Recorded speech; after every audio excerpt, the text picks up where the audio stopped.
जय सियाराम। ମୁଁ ସୁଖଦେବ ପ୍ରଧାନ ଜାନକୀ ଭକ୍ତିପଥକୁ ଆପଣମାନଙ୍କୁ ସ୍ୱାଗତ କରୁଛି। ଆଜି ଆମେ ଜାଣିବା ଆଜ୍ଞା, ଆମର ତ ଚଳନ୍ତି ଦେବତା ହେଲେ ମାତା ପିତା ବା ମା' ବାପା। ଯଦି ଆମେ ମା' ବାପାଙ୍କୁ କଷ୍ଟ ଦେବା ତ ଆମ ଜୀବନର ଭବିଷ୍ୟତ ଆଜ୍ଞା କ'ଣ ହେବ? ମାଆଟିଏ ମା' ବାପ ପୁଅଟି ଜନ୍ମ କରନ୍ତି, କାରଣ ପ୍ରଥମ ଗୁରୁ ମା' ବାପା ନା। ସେ କୁହନ୍ତି ମାରେ କହିଲୁ ବାବା। ଛୁଆଟି ଯେତେବେଳେ କଥା କହିବାର କଥା କହିବା ସମୟ ଯେ କହିବ ବାପା, ମା', ଜେଜ, ଜେଜେମା। ପ୍ରଥମ ଗୁରୁ ମା' ବାପ। ଯଦି ମା' ବାପକୁ ଆଜ୍ଞା ଆମେ ଦୁଃଖ ଦେବା ତାହେଲେ ଆମର ପରିଣାମ କ'ଣ ହୁଏ? କିଛି ତ ଆଜ୍ଞା ଆମେ ସୁଫଳ ପାଇବାନି, ସବୁବେଳେ କୁଫଳ ହିଁ ପାଇବା। ପ୍ରଥମେ ତ ଏକର ମା' ବାପକୁ ଯେଉଁ କଷ୍ଟଟା ଦେଇଥିବା ସେଇଟା ଆମ ପାଖକୁ ରିଟର୍ଣ୍ଣ କରି ଫେରିବ। ରିଟର୍ଣ୍ଣ କରି କ'ଣ ଫେରିବ? ଆମର ପୁଅ କି ଝିଅ ଯାହା ହେବେ ସେଇଟା ଭଗବାନ ତାଙ୍କ ଦ୍ୱାରା ଆଜ୍ଞା ଫେରାଏ। ଏମିତି କହୁଛି ଆଜ୍ଞା, ଗୋଟେ ଗାଁର ଗୋଟେ ମାଆର ଦୁଇଟା ପୁଅ ଥିଲେ। ବାପା ବି ଥିଲେ। ଏମିତି ମା' ବାପା ଦୁଇଟା ପୁଅ, ଆପଣ ଜାଣିଥିବେ। ମାଆର ପୁଅ ପାଇଁ ପୁରା ପ୍ରାଣ ଛାଡ଼ିଯାଏ। ଯଦି ପୁଅର କେଉଁଠି କଟିଗଲା, ଓହୋ ମୋ ବାବାର ଏଇଠି କଟିଗଲା, ଇଏ ହେଲା, ମା' କାନ୍ଦି ପକାଏ।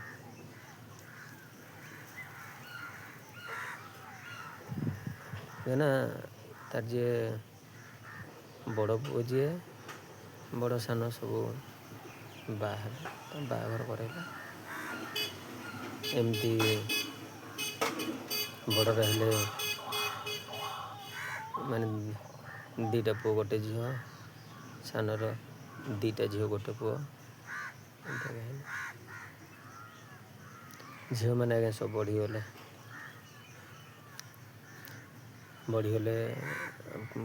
ପୁଅ ସବୁ ବଢ଼ିକି ସବୁ କିଏ ମେଟ୍ରିକ୍ ପାସ୍ କରି, +2 ପାସ୍ କରି, ଗ୍ରାଜୁଏସନ୍ ପାସ୍ କରି, ଚାକିରି ବାକିରି ନକରି ସବୁ କେମିତି ନା ଆମ ଘର କେମିତି ଚଳିବ ବାହାରେ ଯାଇ କାମ କଲେ। କିଏ ହାଇଦ୍ରାବାଦ, କିଏ ତାମିଲନାଡ଼ୁ, ଏମିତି ଯାଇ କାମ କରିକି ତା ପଇସା ପତ୍ର ସବୁ ଦେଲେ। ବଡ଼ ପୁଅର ଆଜ୍ଞା ଗୋଟେ ଥିଲା ଗୋଟେ ଦୋଷ, କୁସଙ୍ଗ ଆଜ୍ଞା। କୁସଙ୍ଗ କ'ଣ? ନିଶା ଦ୍ରବ୍ୟ ସେ ବହୁତ ଖାଉଥିଲା। ତାପରେ ମା' ବାପକୁ ଭିନ୍ନ କରିଦେଲେ। ମା' ବାପକୁ ଯେତେବେଳେ ଭିନ୍ନ କରିଦେଲେ ଭଦ୍ରଲୋକ ହେଲା। ବଡ଼ କହିଲା ମୁଁ ମା' ବାପକୁ ରଖିପାରିବିନି।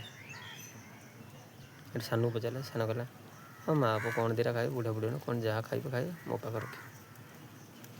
ଯାହା ହେଲେ ଆଜ୍ଞା ଭିନ୍ନ ହେଲେ ବି ମା' କେବେ ପୁଅକୁ ଭୁଲି ପାରିବନି ଆଜ୍ଞା। ନିଜ ରକ୍ତ ପରା। 10 ମାସ 10 ଦିନ ସେ ଗର୍ଭ ଧାରଣ କରି ଜନ୍ମ କରିଛି। ଯେତେ ମା' ବାପକୁ ଆପଣ ଫୋପାଡ଼ି ଦିଅନ୍ତୁ, ସେ କେବେ ପୁଅ ବୋଲି ଆପଣଙ୍କୁ କେବେ ଫୋପାଡ଼ି ଦେବନି। କାରଣ ଯଦି ତା ଆଗର ତା ପୁଅଟିର ଅକର୍ମ ସଦାବେଳେ ସେ ରୋକିବ। ତାକୁ ତୁମେ ଖାଇବା ପାଇଁ ଦିଅ କିମ୍ବା ନ ଦିଅ, ସେ କେଉଁଠି ପଡ଼ି ରହିଥିବ ସଦାବେଳେ ରୋକିବ। ବାବାରେ ଏଇଟା କରନି, ଏଇଟା ଭୁଲ, ଏଇଟା କଲେ ଏମିତି ହେବ, ସେମିତି ହେବ। ଏମିତି ଚାଲିଲା। କିଛି ଦିନ ପରେ ତ 2 ଭାଇ ତ ଆଜ୍ଞା ଭିନ୍ନ ହେଇକି ଅଛନ୍ତି।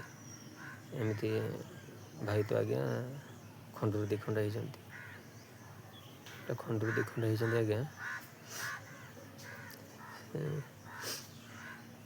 ଚାଲିଲା ତରକାରୀ ପତ୍ର ଦେବା ନେବା କରନ୍ତୁ, ମଝିରେ ମଝିରେ କେତେବେଳେ ଝଗଡ଼ା ହେଇକି ଖୁଡ଼ଖାଡ଼ ହେଇକି କଥାବାର୍ତ୍ତା ହୁଅନ୍ତି। ଏମିତି ଚାଲେ। ଯେତେ ଭାଇ ସେତେ ଘର, ଆପଣ ଜାଣିଥିବେ କୋଉ ଯୁଗର। ଗୋଟେ ଦିନ ପୁଅ ତ କହିଲା ଭଳିଆ ନିଶା ଦ୍ରବ୍ୟ ସେବନ କରେ। ଗୋଟେ ଦିନ ଘରେ ତାର ସାଙ୍ଗସାଥି 2 ଜଣକୁ ଆଣିକି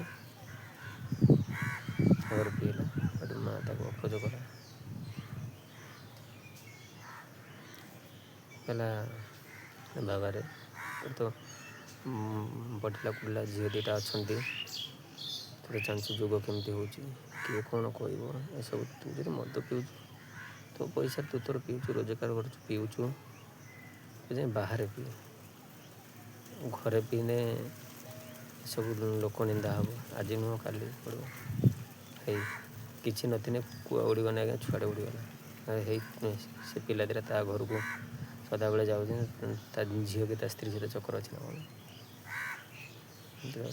ଏମିତି କହିସାରିଲା ପରେ କ'ଣ ଆଜ୍ଞା ତା ସ୍ତ୍ରୀ ସେ କଥା ସିଏ ଆଜ୍ଞା ଆସି ମାଆକୁ ମାଇଲା। ମାଆକୁ ଏଥିରେ ମାଇଲା ଆଜ୍ଞା ମା ଆଜ୍ଞା 50, 55, 60 ବୁଢ଼ୀ କାନ୍ଦିଲା। ବୁଢ଼ୀ କାନ୍ଦିଲା। ଆପଣମାନେ ବିଶ୍ୱାସ କରିବେନି, କିଛି ଦିନ ଗଲା ପରେ ପେଟ ଆଜ୍ଞା ଏମିତି ହେଲା ଆଜ୍ଞା ଖାଲି ଗଡ଼ିଯିବ ଗଡ଼ି ଆସିବ। ଯେତେ ଡକ୍ଟର ମେଡ଼ିକାଲ ଦେଖେଇଲେ କିଛି କୁଆଡ଼େ ହେଲାନି। ଏ ସଂସାରଟା ଆଜ୍ଞା ସମସ୍ତଙ୍କ ଖାଲି ବୁଲି ଚାଲିଲା। ଯେଉଁମାନେ ସବୁ ଜାଣନ୍ତି, କି ସେ ଜ୍ୟୋତିଷ ହୁଅନ୍ତୁ କି ଇଏ ହୁଅନ୍ତୁ, ଆଜ୍ଞା ସମସ୍ତଙ୍କ କତିରେ ଆଜ୍ଞା ବୁଲି ଚାଲିଲା। ସେମାନେ କହିଲେ ଭାବରେ ମାଆକୁ ତୁମେ କିଛି କଷ୍ଟ ଦେଇନ ତ? ସେ ମାନିଲା ପୁଅ ଆଜ୍ଞା ଏମିତି ଏମିତି ମାଆକୁ ମୁଁ ହାତ ଉଠେଇ ମାରିଛି। ସେଇଠି ତାଙ୍କୁ ଯେଉଁ ଜ୍ୟୋତିଷ କିମ୍ବା ଯେଉଁ ଜାଣିଲା ଲୋକ ଥିଲା ଆଜି କତିରୁ ସଦାବେଳେ ସକାଳୁ ଉଠିକି ମା ବାପାକୁ ମୁଣ୍ଡିଆ ମାରିବ। ହୁଏତ ତାଙ୍କ ପାଟିରୁ ଯେଉଁଟା ଖସିଛି ସେଇଟା ତ ଆଜ୍ଞା କେତେ ଭଗବାନ ବି ଟାଳି ପାରିବେନି ଆଜ୍ଞା। କ'ଣ ପାଇଁ ନା କିଛି ମାତ୍ରା କଟିଯାଇପାରେ। କାରଣ ମାଆକୁ ଯଦି ଆଜ୍ଞା ମାରିବେ, ଏବେ ବି ଆପଣ ପଇସା ଆପଣ ଦିଅ କିନ୍ତୁ ବହୁତ କଷ୍ଟ ଆଜ୍ଞା ଆପଣ ପାଇବେ। ଯେତେ ପଇସା ରୋଜଗାର ମା ବାପା ଆପଣଙ୍କ ଉପରେ ଶାନ୍ତି ନାହିଁ। ମାଆକୁ କହିବେ, ମା ପୁଅ ହୋଇ କ'ଣ କୁଆବୁଲା ହେଉନାହାନ୍ତି କି ଝଗଡ଼ା ହେଉନାହାନ୍ତି। ମାଆକୁ କେବେ ହାତ ଉଠେଇ ଆଜ୍ଞା ମାରିବେନି।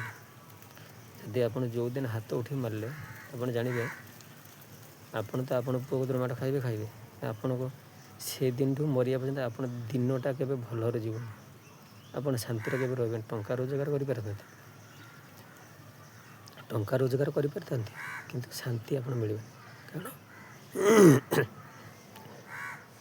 ଭଗବାନ ପଛରେ ଆଜ୍ଞା ମା ବାପ ଆଗେ।